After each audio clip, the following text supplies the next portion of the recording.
सुभद्रा योजना पर जारी है टोल फ्री नंबर। तो संपूर्ण अपडेट कौन चलतु जाना। मो ना फकर बेहरा आपने देखुन ओडिया शिक्षा यूट्यूब चैनल।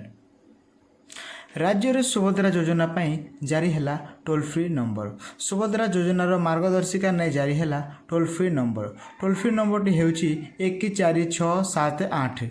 महिला और शिशु विकास विभाग पक्षर टोल फ्री नंबर टी जारी करा जाइछि।